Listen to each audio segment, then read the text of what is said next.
Hello, welcome to Chapter 11, Hypothesis Testing for Categorical and Numerical Variables, 3 or more means. In Chapter 8, we saw how to test hypotheses involving one or two proportions with the C-test. In Chapter 10, we extended the test to 3 or more proportions with the help of the chi-square distribution. We called those methods goodness of fit or independence or homogeneity tests. In a similar way, in Chapter 9, we saw how to test hypotheses involving one and two means with the C-test or with the T-test. Now, in Chapter 11, we are going to extend the test to 3 or more means. We will have 3 or more categories, and in each category, we will consider the mean of a numerical variable. This test can be considered to be about homogeneity or independence. It is done through what we call analysis of variance. In exercise 1, we have a well-controlled and randomized experiment. The explanatory variable is the treatment. There are 3 of them intended to help people quit smoking.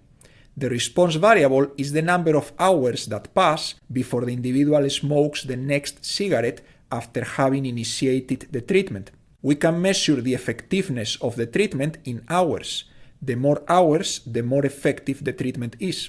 The average number of hours is 45, 50, and 55 in treatments A, B, and C respectively. These are averages among the 20 individuals that were randomly assigned to each treatment. The question is, can we infer from these differences of 5 hours, 5 hours, and 10 hours observed in the sample that the treatments are not equally effective? Here you could think that the answer is no, because there are confounding variables. For example, some individuals would do a greater effort to stay longer without smoking regardless of the treatment. This objection is interesting, but it's not the key point here. The idea is that we have already taken care of that with the help of random assignment. With random assignment, those individuals who would do a larger effort to quit smoking would be evenly distributed throughout the 3 treatments, so we don't have a good reason to attribute to them the differences observed in the samples. And the same applies to all the other confounding variables. I guess some direct control was also used. Participants were selected with similar qualities and probably were instructed the same way. Do your best effort to stay as long as possible without smoking, for example. It is exciting to me that in this last chapter of the course, Chapter 11, we have so much chance to involve the concepts that we introduced at the beginning of our journey in Chapter 1. The key point here is not about confounding variables. It is about sampling variability. The fact that we can get samples with different means, even if they come from the same population or from populations with the same parameters. Let's approach this concept qualitatively with the help of a comparison. Letter A. Which of the following scenarios provides stronger evidence that treatments A, B, and C are not equally effective? Notice that scenario 2 also has an average effectiveness of 45, 50, and 55 hours for treatments A, B, and C respectively. So comparing the means alone will not give us the answer. Most students answer easily that the evidence is much stronger in scenario 2.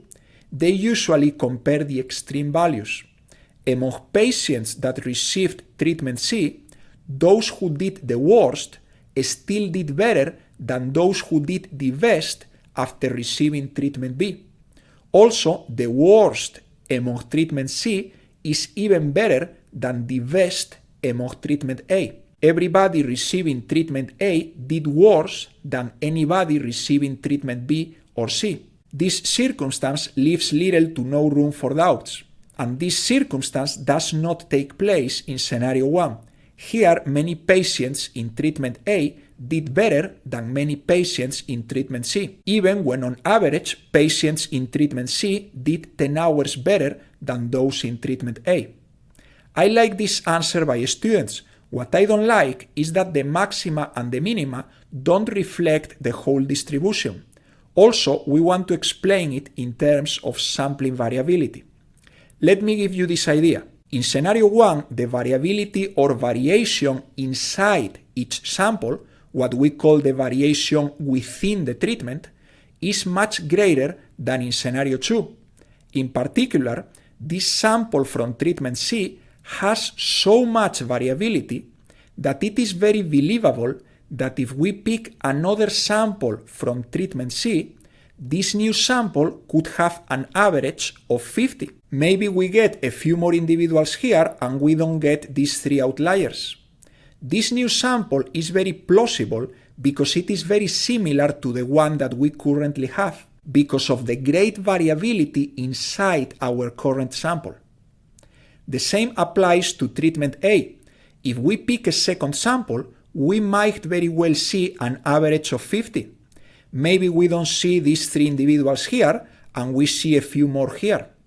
This kind of sample is plausible because it is very similar to our current sample, because of the great variability inside our current sample. And then the 3 samples would show the same average of 50. In other words, it is plausible that this variation in the means is just caused by the natural variation of picking random samples, what we call the sampling variability. We cannot make a case like this in scenario 2. It is not plausible at all that if we pick a new sample from scenario C, it will show an average of 50. It would have to be a completely different sample because of the small variability inside our current sample. The same applies to treatment A. At the end, what we are analyzing here is the variation between the means compared to the variation inside each treatment. The variation between the means is the same in both scenarios, but that variation is much less important or significant in scenario 1 compared to the big variation inside each treatment, while it is very important or very significant in scenario 2 compared to the small variation inside each treatment. That's why this method is called analysis of variations or analysis of variances, commonly referred as ANOVA. Here you have an alternative phrasing. The key point is that in scenario 2, the variability between treatments is much greater relative to the variability within treatments. Letter B. Use an ANOVA, analysis of variance test, to provide a quantitative answer to letter A. The structure of an ANOVA test is the same as for the other tests. We have a null hypothesis, the equality, the statement of no effect. In this case, the average effectiveness is the same in the 3 treatments. That is, the outcome is independent of the treatment. And then we have the alternative hypothesis. In this case, at least one mean is different. That's to say, the 3 treatments are not equally effective. The outcome is associated to or dependent of the treatment.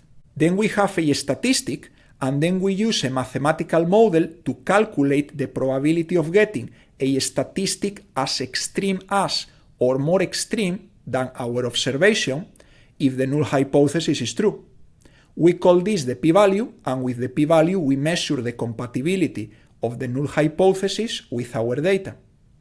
The statistic in an ANOVA test is called F, after Fisher, the British mathematician who developed and popularized these techniques, and it is defined as a fraction, the variation between categories divided by the variation within categories.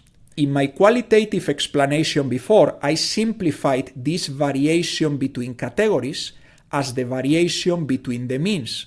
Numerically, it is a bit more complicated than that because it also considers the sizes of the samples. Since the formula is pretty dense, even more so for the variation within categories, it is common that authors don't mention them and you are never expected to get this manually. You are just expected to understand the logics behind this and how to get the results with the software and how to interpret them. We'll discuss this in a moment. As I wrote down here, the variation from category to category is also known as explained or treatment variation, and the variation within categories is also known as unexplained or error or residual variation. These names make sense because the variation from here to here has a clear explanation. We are changing the treatment. What is more unexplained is the variation among those who received the same treatment. Residual variation means that it is the variation that is left over after we have accounted for the change in treatment. If certain conditions are met, this F statistic will follow an F distribution. The F distribution has 2 degrees of freedom. The first for the numerator, which is the number of categories minus 1, and the second for the denominator, which is the total sample size minus the number of categories. In this case, there are 3 treatments, minus 1 equals 2, and there are 60 individuals, minus 3 treatments equals 57. Here you can see how the F distribution changes as we increase the degrees of freedom. You may think that this looks like a chi-square distribution. It does, because the F distribution can be understood as a fraction between 2 chi-square distributions. It never takes negative values, it is right skewed, and it becomes more bell-shaped as we increase the degrees of freedom. The main difference is that in an F distribution, the mean is always around 1. In a chi-square distribution, the mean equals the degrees of freedom. So far as the ANOVA test is concerned, we usually have a strong tail because we work with a few treatments or categories, so the degree of freedom of the numerator is very small. Let's pay attention to the conditions under which the F stat follows an F distribution. We have the classical ones. The samples must be random and with independent measures. The categories must be independent and the sample sizes must be large, or the variable of interest must be normally distributed in every category. Many authors say that large means at least 25 or 30 individuals in each sample. As we mentioned in the previous chapter, in an experiment, random assignment is enough to meet the condition about randomness in the samples. But here we have another condition that we didn't have in the past. The standard deviation of the variable of interest must be the same in all the populations or categories. This condition is hard to meet, but the test is not very sensitive to it. This means that if the standard deviations are not the same, but neither are they very different from each other, the F distribution is still a good mathematical model. Statisticians usually say that we can take a look to the standard deviation in the samples. If the smallest is greater than half the largest, we are good to go. The condition of the mean being the same in all the populations is what we want to test, so we assume it in the null hypothesis. In this particular exercise, the possible concern about ANOVA is that the samples are smaller than desired. All of them have size 20. Let's try to assess normality. The simplest thing we can do is taking a look to the dot plots of the samples. This is perfectly symmetric with a central peak. This is almost the same. Not so much here, but we can still see a resemblance of normality. In scenario 1, we hardly see shapes, so these samples could come from a population with almost any distribution. In cases like this, we can see a more clear shape with a histogram. There are other graphs that can be used to assess normality, and finally, there are hypothesis tests about normality. In those tests, the null hypothesis is that the population has a normal distribution.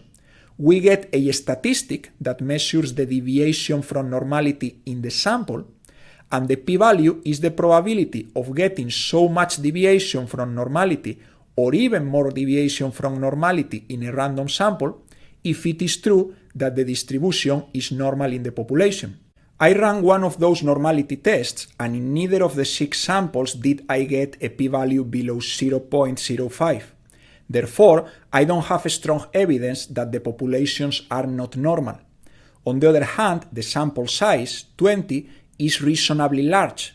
If the deviation from normality in the population is small, this sample size may absorb it, so to speak, and if it were big, it would probably show up more clearly in the graphs and in the normality tests.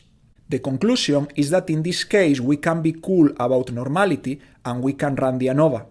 Indeed, the ANOVA is used all the time, even with samples of size 10, 7, or even smaller, and even when there is no guarantee of normality, because there is no cost in it, it's just hitting a button in a computer. You must know though that the farther we are from the ideal conditions, the more skeptical we should be about the results.